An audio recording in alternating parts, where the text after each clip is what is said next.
I've never done anything in my life where I didn't want to be number one, and refereeing was certainly not one of them. Any time that you get to get the rub from the WWE for a smaller company like TNA, there's nothing but a positive. DX is literally providing you the best content you can find. When I first got to TNA, I didn't know either two of the refs that were there. Daniel opened up with wide arms and was like, welcome to our show. I know you've been here before. Things are different. We got one of the best of all time here. I'm going to sit under his learning tree. They came to me and they said, we're going to do a match. It's 8 segments. And I'm like, 8 segments? We only have 10. 59 minute and 58 seconds with Speedball Mike Bailey versus Josh Alexander. They're like, you're going to beatbox and Kurt's going to rap. I said, get the out of here. Rewind, recap, relive. For over 50 episodes, the revolutionary force in wrestling interview. Our first guest is a referee on the rise, actually was mentored by our other guest. He's hosted the Ringside podcast, been the senior official for OVW, is currently the head official for TNA Wrestling. Please welcome referee Daniel Spencer. Hello. Welcome to, thanks for having me on. I appreciate it. No, absolutely. I really appreciate both of you for making the time. And you both work perfectly for this concept with your history. But our next guest, legendary referee who's been in the middle of some incredible matches over his 20-year career. We've seen him in WWE, TNA. We've even seen him beatbox. Please welcome second generation referee Brian Hebner. Hello there, man. Thank you for having me on the show. And it just sounds so weird to call Daniel a senior official of anything. Hey, I'm just shocked he didn't. You must not gave him enough money because he didn't say jacked legendary referee. So that's what it is. So yeah, so we'll go over there. But yeah, don't get mad, Daniel. Don't get mad. Look at that. I can do it too. Come on. Oh, Daniel, what have you been in the gym? Yeah. Oh yeah, baby. What has changed since I've left you? Hey, I don't know. Like to see it, kid. Two jacked referees. Right off the bat, I do want to thank RJ for helping making this happen. Of course, the producer and co-host of Refin It Up with Brian Hebner and Jimmy Korderas. Yeah. When I had Jimmy on about 2 months ago, you guys were recently you had just come up on 100 episodes. How does it feel getting to tell those stories and catch up with old friends like that? Dude, it's unbelievable. I have such a good time with it. And it's a way of keeping up with the boys and with wrestling itself. I kind of back myself in a corner because now I am supposed to sit back and watch all the fucking wrestling that's out there now. And it can be tough sometimes, man. It really can. But I'm enjoying it. It's fun. And like this past week we had Les Thatcher on. Yep. It was great. He was awesome. And he was actually hilarious. I had no clue that was coming. So it was really good. And he really talked about the business of the way it is now and the way it was. And it was really interesting. And I highly recommend any young referee, up and coming referee, and wrestler to listen to that episode because it was truly amazing. And I've had Daniel on too, so he's my go-to sometimes. Other than the time I had him on for him, I'll call him and be like, Daniel, we're in a pinch. So and so got some problems. Hop on. He's like, okay, sure. So that's cool of Daniel too. Oh, that's awesome. That was my next question was, Daniel, have you listened to Refin It Up? And as a referee on the rise, what do you think? Because I'm sure that has to be like a hotbed for great advice. I when it comes have a listen to Refin It Up, yes. And it's actually, believe it or not, one of the many, well, I would say few, it's not the many, one of the few podcasts that I actually subscribe to. So like I get the thing right to my phone every Wednesday or Thursday, depending on what day they're taping. But yeah, no, it's great. And I mean, Brian can tell you right here, I literally will text him after I've listened to it, and I'll comment on something I heard or something or even if I'm trying to give him the pop because he said something stupid or I don't say anything stupid. No. I'm kidding. It's usually it's usually fun. Usually I'm like, what was this? Oh wait, never mind. I commented as I'm listening to it, so I started waiting till afterwards now because I might say something and I haven't got to later on where it gets addressed or answered or whatever. So yeah. What's actually crazy to me, Jonah, is that we have. I won't say many, as Daniel said. I have a few people that are in the business that do text me on a weekly basis and say they love the show, or they say, hey, this could have been done different. Because I asked for, like Daniel, I asked for him to say, tell me stuff you don't like. Don't be afraid. I don't care. And I did. Yes, you do. And constructive criticism, I can't believe I got that out. Oh yeah. Is something that's been part of me forever, whether it be referee or podcasting or whatever. So I take it, and I actually listen to it and try and change things because of what Daniel and others do say. But for the most part, I'm very lucky, and it's usually pretty positive. That's awesome. And it's true. Constructive criticism, I mean, that's what's led to over 100 successful episodes now. I highly suggest everyone go check out Roughing It Up. And between the two of you, there's so much history with TNA wrestling. Daniel, like I said, current lead official there. TNA is in the news right now more than ever. Recently because of what happened last time, which I want to get into. Yeah, you were rocking the shirt, but Daniel, I want to throw it to you to hear some upcoming events that we should be on the lookout for TNA wrestling. I know Slammiversary is not far away. Yeah, absolutely. Well, first off, you can always find those there right now. People are wondering where can they watch TNA. Well, TNA is live not live, but it's available every Thursday night on Access TV. If you don't have Access TV, don't worry. You can go on the Ultimate Insiders on YouTube, which it's changing, but you still get the 99 cents a month. That's all. 99 cents a month. You'll get the weekly television show that way. And then the other option, of course, is the one I recommend, TNA Plus app. You go on there, download that. It's $9.99 a month. You get all the events, not only all the library, all the weekly television, you get all the specials, and then you can do the World Champion package, which is a little bit more money, and you get all the 4 big pay-per-views you do every year, which is Hard to Kill, Rebellion, Slammiversary, and Bound for Glory. As you mentioned, Slammiversary is coming up July 20th in Montreal. It's the biggest pre-sale sellout in over 10 years for TNA wrestling right now. Oh, that's huge. And and I believe if it would, I have a feeling it's going to sell out. Rumor is we might have to open up more seats already, and we haven't even started building towards that card yet. So that's pretty amazing. Montreal, I know the Hebners don't like Montreal, but I'm excited to go to Montreal. But also and coming up to right before that in June 14th and 15th, Against All Odds on the 14th, and then the Impact TV tapings on the 15th in Chicago. So if you're in that area, tickets are still available. Just go to TNAWrestling.com for tickets on all those places. And yeah, I'm excited. Sounds like a whole lot, doesn't it? Sounds like a lot. So a lot. And my schedule is stay at home, sleep, stay at home, sleep. Watch TNA Plus. Yes. So I need to get the Daniel, I need to get the gimmick code for the app, man. I'm spending too much money on this shit. Well, then here you spend money on us and get the gimmick codes from the other ones. I'll call my connections there and give you gimmick codes for those. But you're my boy and you owe me credit. Come on now. It doesn't sound like he's hooking you up. Probably true. No. Probably true. It doesn't sound like he's hooking me up. I mean, like I mentioned, the huge moment last night, Jordynne Grace showed up in NXT, and not the first time we've seen her cross that bridge to WWE. She was in the Royal Rumble. Daniel, as current head official, what are your thoughts on this massive crossover with Jordynne Grace? It is, to steal a moniker from someone else, phenomenal. It's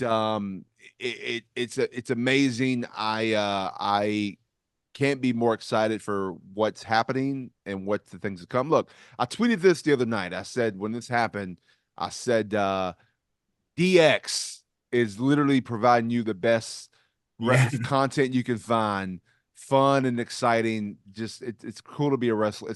Wrestling's cool again. And yes, and I mean DX, Triple H, and Shawn Michaels. And but we are doing that too, like TNA as well. Like it's amazing. And I feel like the relationship with WWE and TNA just makes more sense. I know Brian was there, and we both were there when we had the other brand I don't know, partnership or whatever with the other company. Yeah, crossover with the other company, and it was okay. But I just feel like this one is the right one, and not to say the other one wasn't. Maybe it was at that time, but it's not right now. What's right now is what we're doing, and I'm excited. And I can't wait to see where it takes us and where it takes them. Yeah. I'll just say this. I think that any time that you get to get the rub from the WWE for a smaller company like TNA, that there's nothing but a positive, nothing but a positive. And that old partnership you're talking about, I'll say it with AEW was really not that good. And it was a give and take. It was all give and we take nothing. That's what it really did amount to. And I don't know if it was I don't know all that aspect. I just know that I was a little bit back in the back scenes because of I was traveling and doing all the stuff that we were doing mixing with AEW. Um, and I just felt like matches were not even they weren't fair. It was just all about their talent getting over. Where I feel like WWE is not in it like that. I don't feel like Jordynne Grace is going to win their title while she has TNA's, but I do feel like they're going to give her a fair shake and make her look really, really good. And that's all I'm sure TNA is asking, and I'm waiting to see what you guys get, Daniel, in return. There's got to be something in return, and I'm hearing some stuff, but I'm not going to touch on it. But hearing some stuff that you guys will be getting a little couple things too. So that's going to be cool. I will say this.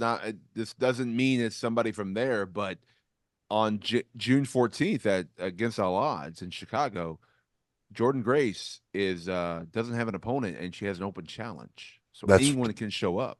That's what I'm saying. So you don't know, Yeah. We just know it won't be Monet. No. What's the CEO? What's the we can cross her off. Yeah, it will not be Monet. Well, Brian, I mean, during your time with TNA, was there any whispers back then of some type of partnership with WWE, or was there a want for one? I don't know if there was whispers, but I do know that there were some rumblings. That there was something potentially on the stage for something that could be done. But while I was there, nothing ever was. And this was also too, you have to remember, and I don't know if Daniel was there at this point in time, but maybe he was. I don't know. But this is when they were looking for material for their app. Mm-hmm. And the rumblings, like I said, we were told, or could be potentially maybe part of their app, which would have been amazing. But that dissipated and that didn't ever happen. But no, I think that we have nothing. I keep saying we. I'm not in TNA anymore, but I feel like that's where I retired from. So it is we. But we've always been friends with WWE. We've never done anything. WWE's never done anything to us. We've been friendly, as far as I know, from the regimes I was under. So it makes sense, as Daniel said, it makes sense that maybe not VKM, but yeah. Well, and actually, it wasn't as bad as it was with TK. Well, that's true. So let's put it that way. The door was a little bit open. Yeah. Now it's wider open with VKM gone. So. Yeah. Well, no, what I meant, I'm sorry, I meant the VKM Billy Gunn and Road Dogs VKM. They were pretty like going after him, but then again, that's true. Road Dogs working for the company again. Billy Gunn worked there again for a little bit before he's not AEW. So I'm pretty sure they kind of forgot all about it. So well, Vince's mentality anyway. Forget about it. That never happened. Yeah. True. I mean, and like I said earlier, you two work perfectly for the concept of the show. Daniel, I've heard you say that Brian was and is a huge mentor throughout your entire career. So at what point in your career did you actually meet Brian? So it was the beginning of 2021 when his contract ended with NWA, correct? And you came back to Impact Wrestling, Impact at the time. And that's kind of where we met. I mean, I've known of him obviously my whole career, or whatever you want to say it. And knew of his dad, of course, big fan of his dad. And he came in, and it was just, at the time, it was just me and another gentleman that was just running the entire. We were doing the whole pandemic loops. It was just us doing all these. It was rough, honestly, but it was hard to grow and learn because I could only do so much at some time. So when Brian came in, I took it. I looked at it as an opportunity, because yes, I was the lowest person on the totem pole, and I'm like, that means I'm going to get not good quality matches and whatever. I didn't look at it that way. I said, we got one of the best of all time here. I'm gonna sit under his although this person stole it from Brian Myers learning tree. I'm gonna sit under his learning tree, and I'm gonna say, hey, like what teach me what can I do from the very beginning. That's literally the entire thing. And our first meeting, we're sitting there drinking a beer with D'Lo introduced us, D'Lo Brown, both of our good friend. And he literally, Brian asked me questions like, I've been watching, why are you doing this, this, this, this? And I was like, I don't know. He goes, well, change that. And then he was asking about we and me and the other person were doing these things. And then after our first night, I guess, when we did one loop, we just said after the show. I mean, most of my learning from him and his teaching was after the show, sitting in the hotel lobby, drinking, talking. That's where I learned the most from Brian. And then I just had to go out and do it the next day, and that's what I did. So, Jonah, I'll tell you this. In my remembrance of things, when I first got to TNA, I didn't know either two of the refs that were there. And Daniel opened up with wide arms and was like, welcome to our show. I know you've been here before. Things are different, because that was another reason why I was debating on whether to come back. They were kind of rough when I left, and it wasn't me being treated rough. The company itself was in rough shape. And Daniel was telling me about all the changes. He was excited. And what really got me about Daniel was that Daniel was really willing to do what others don't do in this business. Some do, but most don't. Is he was willing to sit down and actually listen. He would actually become annoying at times, where he would say, "Did you watch my match? Did you watch my match?"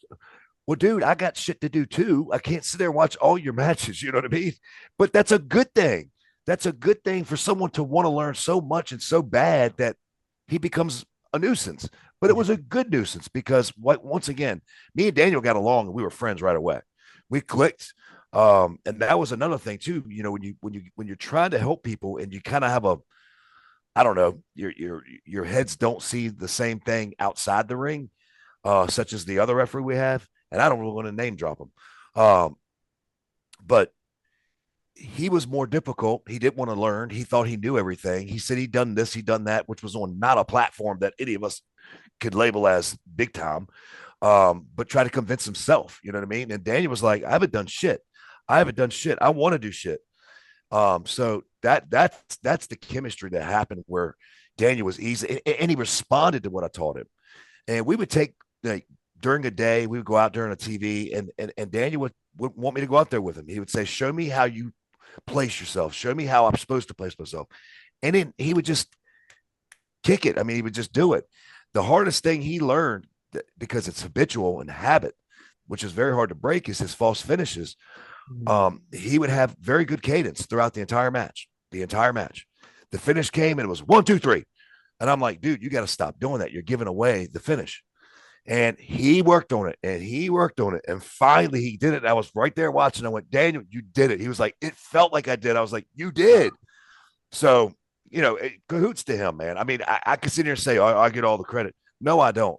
I get some of it, but I give Daniel most of it, because Daniel was willing to listen and participate. Yeah. And that's one of the things too, like, I'm very, I know it's been a very common discussion on Refin It Up when it comes to false finishes. I am very proud of my false finishes. Like, I've worked hard on those false finishes, and I will be shocked if you watch a true false finish, not a kick out before I even can get my hand down. But if you watch, you will. I would be shocked if you can tell. Oh, I knew that wasn't the finish. No, there's no way. Before, you could have known with me. Now it's pretty freaking close. You usually bite, because I can hear the crowd. They all bite. So it's kudos to the wrestlers too for making it the last second as well. So it's not just me, but yeah, I'm proud of that. And that's Brian. He got on me on that, and I worked hard on it to make sure, because I knew his were amazing, and I knew watched somebody like Charles Robinson's was amazing. Of course, Jimmy Korderas is amazing. I was like, I got to be just as good as that. And if your false finishes are shit and crap, like, then what are you doing? Like, you're giving away the business. Like, stop. They gotta be just as good on the false finish as they are on the finish. Yeah. And so that's that I'm like, again, I'm very proud of the way they are, and I'll beat myself up and think something's not perfect, and somebody will go, dude, I could tell. I can, and it's just my own. That's the way I am, and I'm always going to be that way, and that's the way it should be. I should always be watching my performance, going back, going, could have done that better, I could have done that better, and even if it was a 9.9, I still could be a 10, Right. So. Jonah, you ever heard of lazy booking? Yeah, I've heard of it. Of course, everyone has who's doing a podcast that should know what that is. But there's also lazy reffing. And what lazy reffing means is that basically you're at a building, okay, for 11 to 12 hours. All right, 11 to 12 hours. You have typically on a night where, well, all companies now at this point have at least 3 referees, if not more. So you're going to do at most 3, 4 would be over the top, but at least 3 matches. You mean to tell me in a 12-hour span, you don't know every portion of that match? You don't know the positioning of what you need to be done. You don't mean to tell me that you can't go to a producer and say, hey, look, Sahadi, we're going to do this spot here. Has the boys gotten with you? No, they haven't. Get with Moose because he's showing me how he wants to do it. I don't think it's going to work on that corner, but I don't want to stand up and say that to him, that kind of thing. Or I stood up and said something to him. He disagreed. You might want to go over there and listen to him, whatever. And it's not going behind the boys' back. What it's doing is trying to protect the boys. The boys may not see it that way, but that's what the fuck it is. You know what I'm saying? Yeah. And protecting ourselves. But that is that's what I'm asking today's world of referees to do. You have 12 hours in a day. Yeah. You should know everything. And something I'm gonna piggyback off of him is similar to that, going to figure things out. It hasn't aired yet. It's been taped on the TV. We just did in Newport, Kentucky, so it's probably going to air either this week or next week. But it happens to deal with our Knockouts champion, who was just on NXT. There was a match, and there was a spot, and how things were going to be done. And Tommy Dreamer was the agent, and I was told, this is what I got to do. And I'm like, what? Yeah, that's what we're doing. And Tommy said, okay. He's like, does it make sense? I said, no. And she was like, oh, well, maybe we can do it. I said, we either need to do it this way or this way. We can't do it that way. And I'm not going to say what it is because it hasn't aired yet and all that. So I'll get to that. That's something we can piggyback or come back to down the road. Yeah. But I went to Tommy and I said, Tommy, we can't do that. Like it's going to bury me. I don't care what the reason is, but can we do it this way? And me and him talked it out, and he goes, actually, yeah, he goes, well, the reason why I wanted this way is for this reason, but we can do this way. That actually, it kind of makes sense. I actually like that better. Yeah, let's do it that way. Perfect. Went back. And that's what you do. Like, Tommy wasn't thinking as a ref, he was thinking as what's going to be the coolest moment. But then he put his hat on and goes, his ref hat on too, his producer hat, and goes, oh yeah, that would kind of, okay, well then how can I get my way, but then also protect you? And then we figured it out. And then the talent was ready to do whatever. They was like, whatever makes the most sense. But it's that respect that 4 years ago, when I was first at TNA, before Brian came back, or even when Brian was there, I couldn't have done. I would have had to go to Brian and say, Brian, I can't. This is the spot, and he would have to go do that for me because I wasn't comfortable to tell the talent, no, I'm not doing that. Now right. I tell the talent, but I have. It's not that I'm being a dick. I have a reason. Like, I have a character.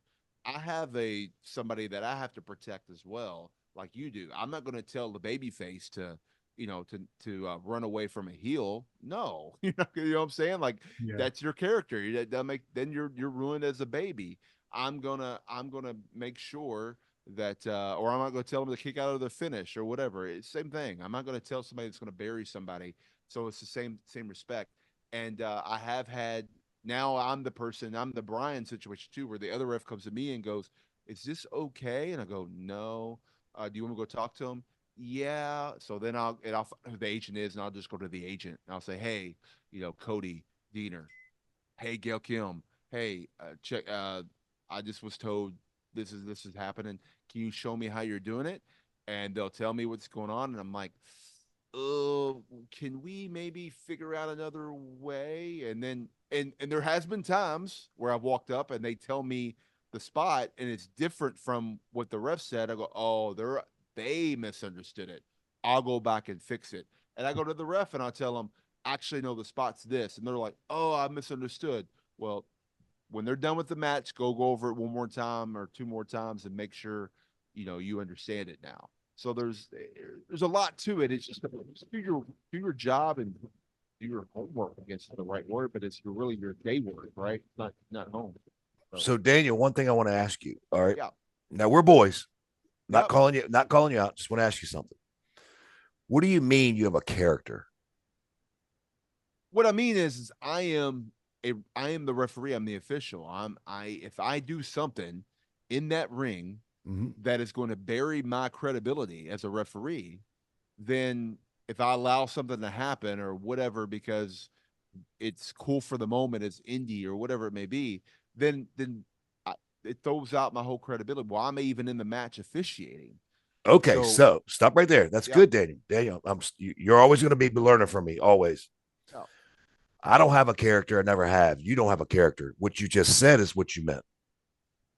Yes, but I agree with you on that. I just said character, but I didn't mean character as in like somebody getting himself over. But, no, I get it, but it sounds like that. You know what I'm saying? Yeah, I'll get it. Yeah. And there's somebody that's working somewhere else that actually asked in the NXT Train Center, "What's my character?" And they don't longer have a job there, and could have. So, and no disrespect to what you just said, but I think I knew what you meant. I knew what you meant. Yeah, right. Just the wrong character of words. Well, I mean, that's all very cool. I love to see how much you have grown, Daniel, that you're now in that position to be able to have that freedom and look out for your credibility in there. A question that I asked Jimmy Korderas when I had him on, I'd love to ask you both. You were talking about your cadence and near falls getting better. Who do you think on the other side of that are some of the best near fall kick out artists that you've seen? Because I'm sure there is some sort of working together that goes along with creating that perfect near fall. I'll throw it to you first, Brian. In your whole career, any company, who are some of the best near fall kickout artists that you've seen?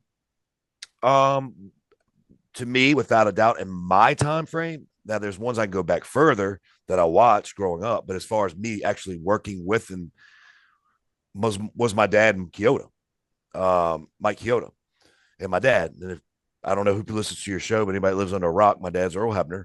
Yeah. But I think those two had the best cadence, and that's actually where I learned how to get mine. So that's just my opinion. No, and that's great. And for the other side of the coin for wrestlers, though, sorry, maybe I misworded it. Who are some of the best wrestlers who are able to kick out under the gun that you've seen? Oh God. Well, hands down, Kurt Angle. Kurt Angle was hands down. That's why me and him were partnered up. The Undertaker, we were partnered up. Brock Lesnar, we were partnered up. Josh Alexander, we were partnered up. He's a Kurt Angle fan, so he saw how we did things, so he loved that shit. AJ was another one. AJ Styles. There was a lot of them really, but some of them did not get it. You know what I mean? And Daniel, I'm sure that you're going through that now because you have a lot of younger guys over on TNA. But generally, it was me that kind of directed because they would wait for me to yell kick. I had a system I did. Oh, okay. And I would say, let's make it close. Let's make it close. Let's make it close. And I would do the 1, 2, kick. And I would be coming down and they would just hit that shoulder up and I would just hit the nice swipe, not the day swipe, the swipe where your hand actually hits the mat and you flow through. Not the with your hand underneath and you're grabbing air. But yeah, you're right. That's a great question because it is up to the boys to help me make my false finishes good. You're right. Yeah. Yeah. I'd love So to hear your thoughts, Daniel. Yeah. Yeah, there's a few. some that I always get mad because I'm like, we're gonna make it very close, and it's not. I'm like, I don't want to bury who they are, but I'm like, but I'll just talk about the ones that are great. Um, Josh Alexander, 100%, and I'm like, as with Brian being gone, I'm kind of been linked with Josh over the last 2 years. Um, Frankie Kazarian, that's another one that can. Oh shit! How'd I forget him? Yeah. I don't know, just can Chris Saban's another one. Um, It's a loaded question, though, ain't it's a it? little yeah. Alex Shelley. Alex Shelley. I mean, I literally Alex Shelley got to the point where he was mad if he had anybody but me in his match. So that's cool. the kind of relationship you can have and with somebody, and that became kind of cool. That he was just like, I just thought, and the other, and he didn't hate the other refs. He just wanted me. It's one of those. He liked what you did and trusted in you. Yeah, exactly. That's what it is. And but there's, I mean, man, I'm probably Deanna Perrazzo is another one, female wise. Yeah. She was so good at that. I mean, of course, the GOAT, Mickey James, right? Yeah, how could you not? She Yeah. was good at that too. I'm trying to give the female some due here because I want to, there's some awesome talent with that. And Jordan's good at it, but Jordan doesn't, believe it or not, Jordan doesn't in her matches doesn't have too many false finishes because she's pretty much like beating their ass, right? So it's kind of wild, but she did with Deanna a lot. But man, I can't think of. I mean, currently, right now, I would probably say as somebody that's I've been recently worked with. I don't know if Brian's ever worked with him in the Indies either, or even WWE days. I don't know if he was there at the time, but Nick Nemeth, formerly Dolph Ziggler. Yeah. No, that's crazy. You know what though, man? I'm mad about that. I'm really mad about that. I'm actually jealous of you, Daniel. We cross paths, but there's sometimes, man, where guys will tell me that I work with them on Sunday Night Heat. I'm like, I don't remember that shit. Like, yeah. I mean, you might have, and he was at OVW, I think, when you were part of the Spirit Squad and all that. Were you there when the Spirit Squad was going on? Yeah, I was. So they were on Raw though. Oh, okay. So yeah. So you might have worked with, you just didn't know it was him because he was somebody else. He was Nikki, right? So yeah.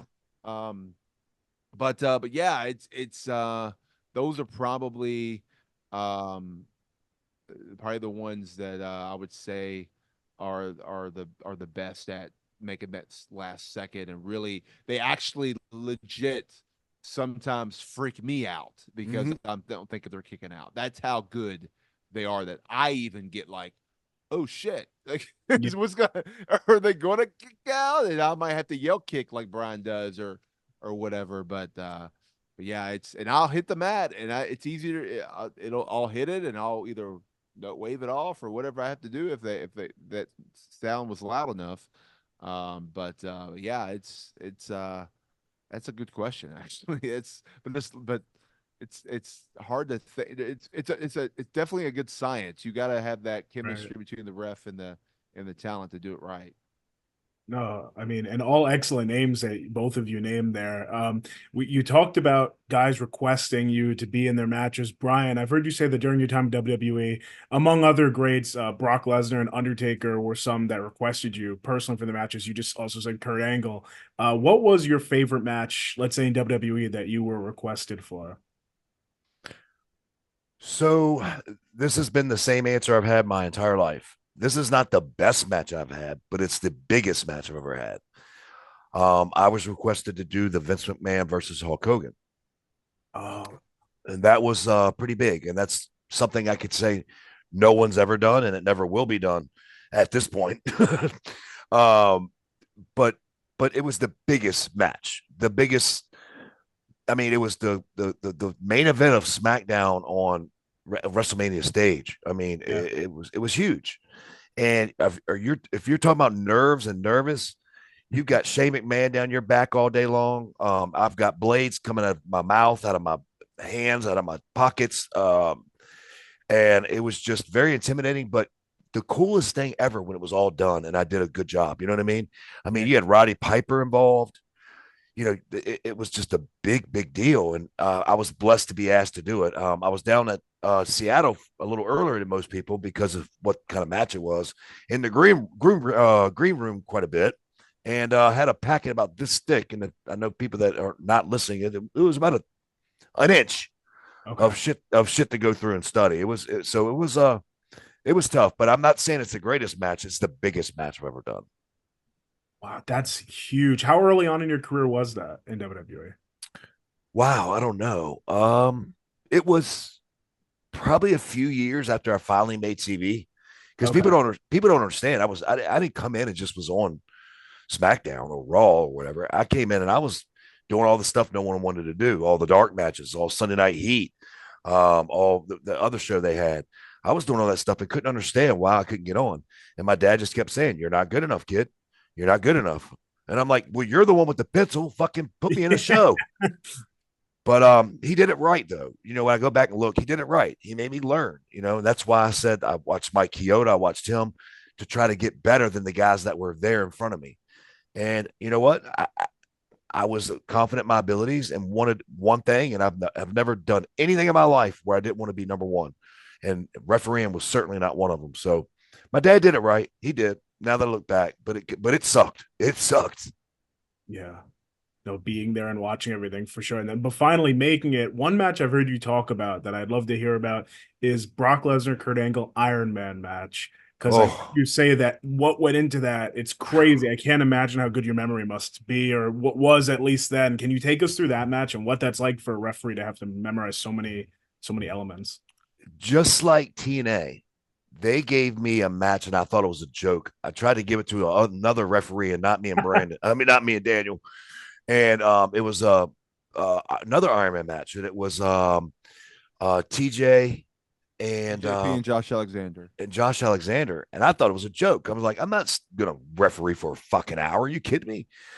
And it was the same concept. They came to me and they said, we're gonna do a match. It's like 8 segments, and I'm like, 8 segments? We only have 10. And you talking about memory? I had to remember, which you have to remember over a long period of time. 7 finishes back and forth. And I have to admit, I went to Brock at one point, and this was like in the middle, and I completely went, I don't fucking remember what's the next finish. I don't remember. And I said, Brock, where are we at? The Angle Slam? And Brock's like this, and it was cool. I'm not mad about it. Brock's like, no, you dumb fuck. It's the Angle Slam. He has one over. And I'm like, okay, sorry. And from that point, my memory picked up.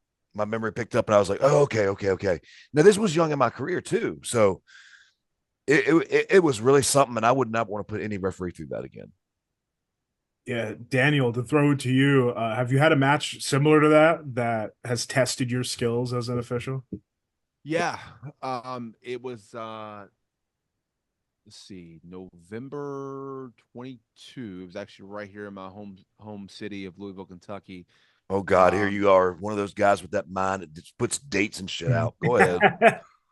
It was the Impact taping after the pay-per-view that did Josh Alexander and Frankie Kazarian went like 40, almost 45 minutes the night before, and I ref that match. And then the very next, and that was when Bully Ray came back or cashed in his. No, he was already back, but he cashed in the Call Your Shot with and all that whole thing and that whole stuff at the end. So that happened. But then the next night, which it didn't air for another week or 2 weeks or whatever it was, but the next night though, we had a 59 minute and 58 seconds or something like that. Wow. Match with Speedball Mike Bailey versus Josh Alexander. Basically, they were gonna go all the way out, and then that was an Iron Man match. There was only one finish, but the finish had to happen, or they still leave time on the clock before the 60-minute time limit ran out. Wait, so, Daniel. So this match had an hour and it was one finish? Yep. No falsies? Oh, there was plenty of falsies. Okay, but then it go back and forth. Yes. It wasn't like a Iron Man where, whoever has the most finishes. It was one finish, but Daniel, that's easy. That's easy. No, it's not, because they had time that they had to literally know where they were in the entire match. They had to we have to add stuff, of course. We have to take stuff away, of course. Like it's a whole thing. No, it was wild.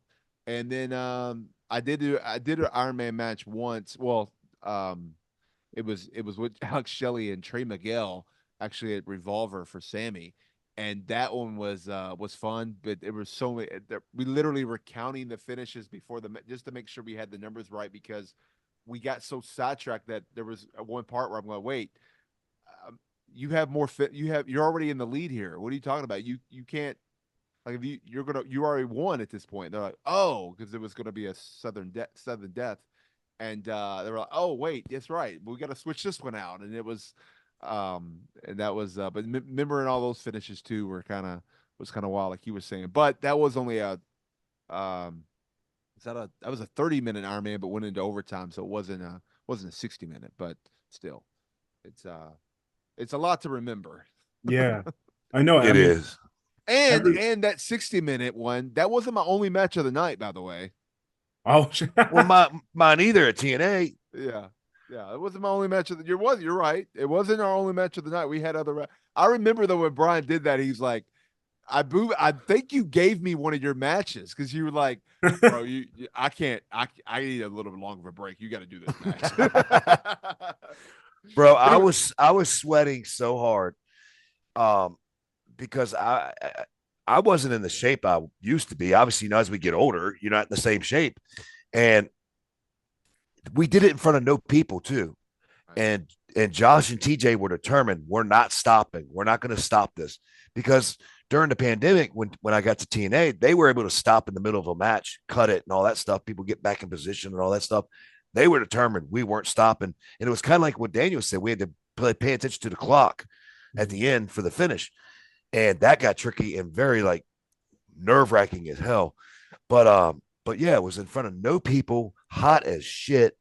I am sweating. I mean, I had to towel off, not dry off, towel off. Towel off. It was bad. His shirt was like it just came out of the wash, like that wet. Yes. Wow. Insane. Yeah. I mean, everything you guys have been saying is the reason why like interviewing referees has become my favorite type of person in the industry to interview, because I don't think the average fan understands or appreciates how much you guys actually put into this, like how much of a part of it, how important you are to the show going off without a hitch. Yeah, when it's wild because people think, literally, I've kind of thought this years growing up until I got a little bit smarter in the business, but like yes, we count 1, 2, 3. Yes, we gotta be unseen until we need to be seen, and there's a lot of that stuff. But the match really, we're producing the match as it's going on. We're the in-ring producer. Like, yes, there's a producer in the back telling us stuff. There's somebody running the truck. There's a lot of things in our ear, but without us, like those, like they don't know if they're, TV wise at least, they don't know if they should go longer, go shorter, if they need to fix something because something's wrong, things like that. Like I know Brian has a story of Kurt Angle getting mad at him because they told him to put Kurt Angle. They told Kurt Angle to put him in a hold because somebody was fighting in the crowd, and he was like trying to figure out what was going on. They wanted to just kind of get people were probably looking on TV up what was going on, and Kurt Angle didn't know, and he and what do you say? He like told you to rip off your earpiece out of your ear. I'd love to hear that story, bro. It was me, obviously Kurt, and we had Bischoff's boy in a cage match. I think it was Lockdown, I think. And once again, I can't be like Daniel. It wasn't November 22nd in a cage. But this is good on you, Daniel. I just never was good at this stuff. But anyway, we were in a cage match, and yeah, a fight broke out in the crowd. And I was told to tell Kurt, put him in a hold. And I said, put him in a hold. And he said, who the fuck told you that? I said, my earpiece. He goes, you rip that motherfucker out your ear right now. And I said, How am I going to get the cues? Fuck the cues. Rip it out your fucking ear. And he waited and looked at me, and I pulled it out my ear, and he goes, "Let's go," and fucking kept on going. I was like, "Oh shit," because I don't, dude. You're in the middle of the ring in a pay per view, and Kurt Angle tells you to rip your fucking earpiece out. All right, you want to fight the back, or you want to fight what's going on right now? Yeah. I'll fight that later. You know what I mean? I got to fight now what I got to fight for. And that's Yeah. Kurt Angle. I mean, he might have just snapped on me and just punched me in the fucking mouth. I don't know. TNA Kurt Angle was different too. That was Oh man, he was balls to the wall, bro. Balls yeah. to the wall. Loved it though. I loved it, and I was not nervous about not having the earpiece. I didn't give two shits. Yeah. I knew where we were at when I ripped it off. So I mean, I'm not stupid. I mean, I can Right. gauge it in my head. He knew that too. He just And didn't want to hear. He didn't want to hear no more shit called to him. Yeah. And that's the other thing too, is that I've had relationships with wrestlers and where I'm literally getting cussed out like by the wrestler in there. And because they're just in the zone. Yep. And no, I got 4 years ago, 5 years ago, I would have been like, oh man, that so and so don't like me. They hate no. You you realize, and this is from tutelage from Brian as well. You realize they don't. They're just in the moment. At the moment, you're on their nerves. They're going to tell you what they have, but as long as you do your job, they're still going to be fine. And every one of those people, after to the point where now we have a relationship where I don't know have to do that, but when they first or second time did it, they were like, hey man, I love you, baby. I'm so sorry I cussed you out there. I was in the moment. I was like, oh, it's all good. We hugged, no big deal, because I didn't make a big deal out of it, right? Yeah. So I still did my job. I still did what I was supposed to do. Like they told me to pull out the earpiece. I would have pulled out the earpiece because that's what they wanted you to do at the moment. And it's a matter of that respect level. And so literally now, if I get told to fuck off or whatever, in the mat in the spot, okay. And I'm gonna walk over and I'm like, I guess you don't want keys the rest of the day, but your opponent can get them. That's just how you do. You know what I mean? Like that's what it is. And then after the match, you go, no big deal. It goes, hey, yeah, sorry, I just was in the zone, didn't care about time. I figured we'd be on time, and I was like, yeah, we're right on time. Like, why? Because the other person got the time. It doesn't matter. What matters is that we got it, and we drank a beer at the end of the night, and I almost forgot about it until I'm just now bringing it up now, right? So Yeah. that's kind of the way you have to be in those moments like that. You have to just go with it too, and a lot of people don't realize that's you're in the battleground, so to speak. Yeah. And you got to just whatever happens in that square circle stays in that square circle. And plus, you have to remember, like Daniel said, you have to have thick skin in this business. You got to have thick skin. You're going to get called every name under the book at some point by someone. And like Daniel said, so before my first, say, 5 years, yeah, they would come to me and say, I'm sorry. After that, they did say they were sorry. They knew that I knew. Yeah. They knew that I knew. They were just doing it because they were in the heat of the moment. They were trying to get through something. And some of them may just go, hey, you all right, baby Hub? Yes, I'm good. All right, buddy. And that's it. It ain't no sorry. We don't. And a lot of times I get they just come up to they thank you for the match or whatever, and that is their way of letting you know, hey, by the way, Yeah. whatever was said out there was character or I was pissed or whatever at the moment, but thank you for the match. I'm not, because if they were really mad at me, they're probably going to walk away and not look at me and not talk to me, and then we're going to have a conversation later on, or I'm going to hear about it another way, and then we're going to have to hash it out or whatever. But or come after you after the match. They can do that too. Yeah. They can do that too. That's happened. It's happened. It has happened, and when it does happen, when those things do happen, it's a matter of if I've made the mistake, if it's a mistake on me, you obviously be honest. You don't ever try to say, hey, no, that was not me. I didn't do that. No, if you made the mistake, make the mistake. Now, if you didn't, also say, hey, this is what I saw. Or whatever. This is why I didn't do that spot, or this is why, I counted to 3 and not 2 because your shoulders were down, things like that. Yeah. I mean, it happens. No, I mean, definitely. And like you said, heat of the moment. I couldn't even imagine. Like, of course, you're going to take the earpiece out and sticking on Kurt Angle. Before we wind it down, Brian, I got to ask you about the beatboxing that I mentioned at the start of the show. You in there with Kurt Angle. I want to know, number one, if you could still beatbox, and number two, how did that come about? But how long did it take Kurt Angle to actually learn that rap and dance and everything? Well, actually, the way it all came down is we did a overseas tour, and I believe it was like Indonesia, or this is where I need somebody like Daniel What penciling was my the career. date? I have no freaking clue. Anyway, we were on an overseas tour. It doesn't matter where. We were not here in the great USA. Yeah. And we were on a plane, and it was Team Angle, John Cena,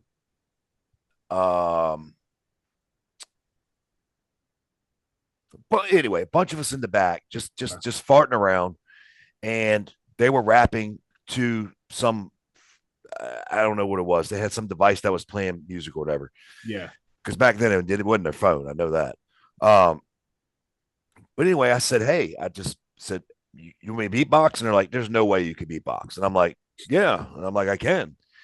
So they were like, just show us first. So I grabbed me a cup that you would put like alcohol in and just started beatboxing and just dropping some like nice beats. And they were like, holy shit. So they started rapping and going crazy. We were having a great time we're all drunk too. Like it was awesome. Stephanie's on the plane and she hears all this. I didn't know this. I thought she was up in the front sleeping. I don't know, So long story short, we land, get back to TV, and this is all done. And they're like, hey, we need you to do this with Kurt. John's back there. He's going to help out. And I said, do what? They're like, you're going to beatbox and Kurt's going to rap. I said, get the fuck out of here. Like, come on, man. And I was like, where'd this come from? And they said, Stephanie. She said it's the best thing she's ever heard. And I'm like, oh boy, what pressure. So he goes back there and him and John are working on a rap. I said, I'm not doing a beat until you figure out how you want to do it, like rhythm wise, to where I can put a beat to it. So no sense of me being back there beatboxing to death and he doesn't know how to, I'll put the beatbox to his rhyme, if that makes sense. So we went back there, we did it. John Cena popped and he was like, holy shit. He's like, Kurt, you have to stay that though, so Brian can stay his way.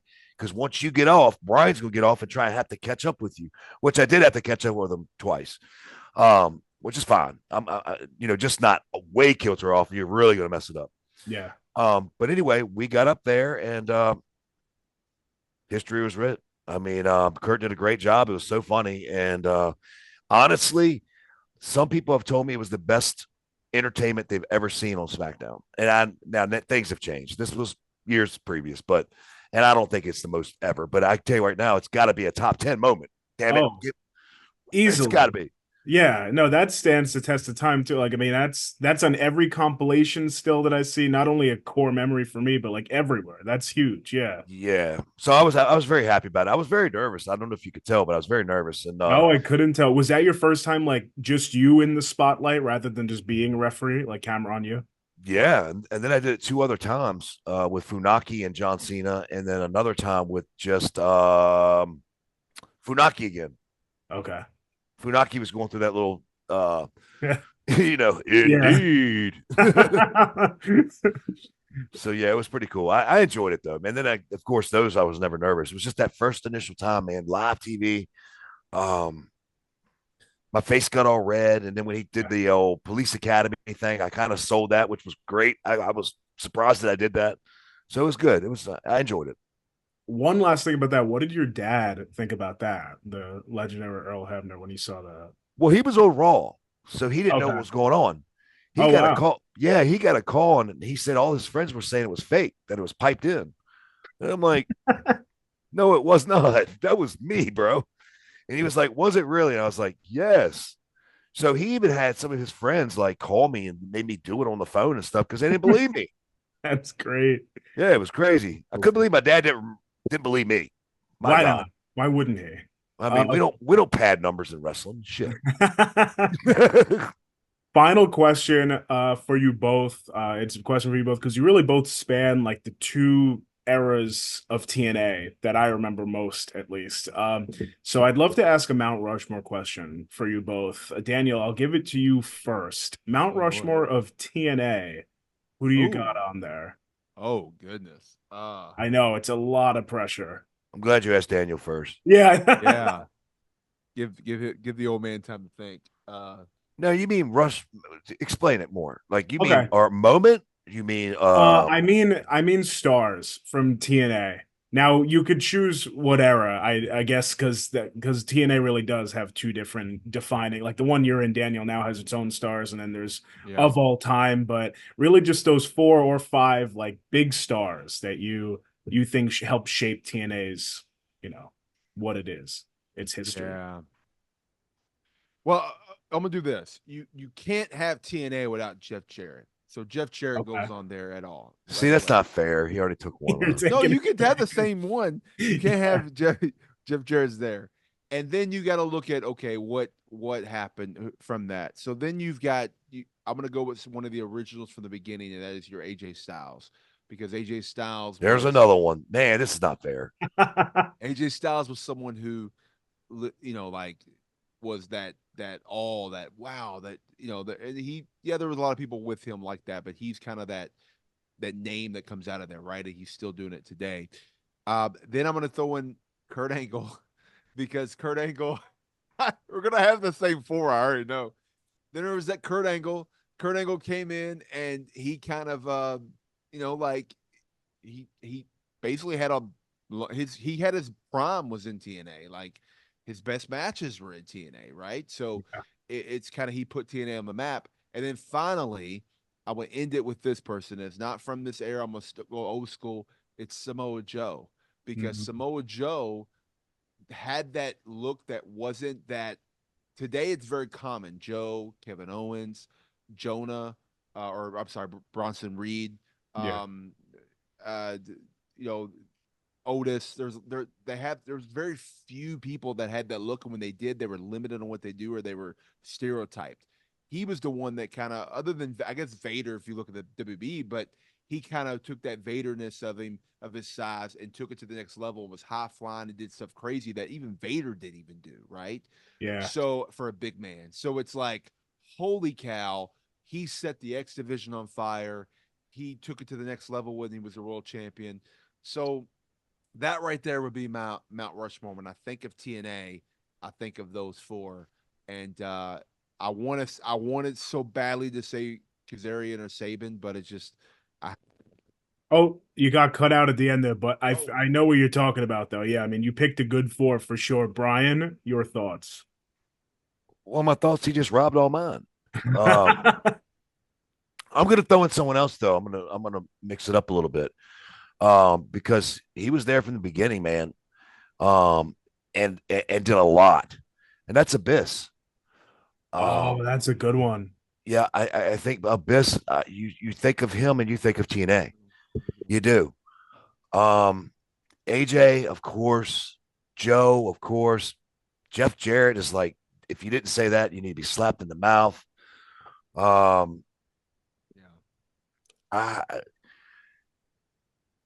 mean, that's your core. That's your core. I mean, it really is. Um, you could say names like a Hogan. No, that's not the core of TNA. No. You know what I mean? Jeff Hardy, no. Matt Hardy, no. They had a lot of big names, but none of those are what you think of when you think of TNA. Yeah. And that's basically the question you're asking. Absolutely. Yeah. So I think Daniel did a good job of picking everything I was going to say. I didn't think he was going to go all of them, but he did. So I peppered in Abyss because I think Abyss should be in there as well. I do. Yeah. I love the addition of Abyss in there. No, I think you both have some great picks. And yeah, I think without those names, obviously, there would be no TNA. So excellent answer. Yeah. Well, thank you both so much for coming on. This was a lot of fun. Seriously, I think there's a lot more meat on the bone for this interview, as is maybe a part 2 down the road. But I hope you guys enjoyed. Oh, it was great, man. Yeah. I had a good time. It's also, I have a better time being a guest than I do actually doing my show. I can imagine. Yeah. Because I don't have to worry about what I'm doing. Yeah.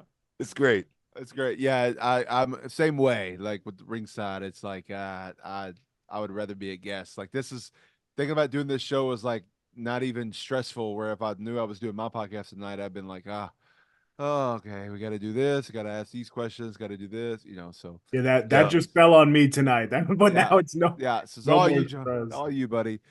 No, this is great, and plus, anytime I get to hang out with my good brother in stripes and mentor Brian, it's always nice. It's been a while since we've done one of these, a couple months, so it's we was kind of due for one. So Yeah, we were.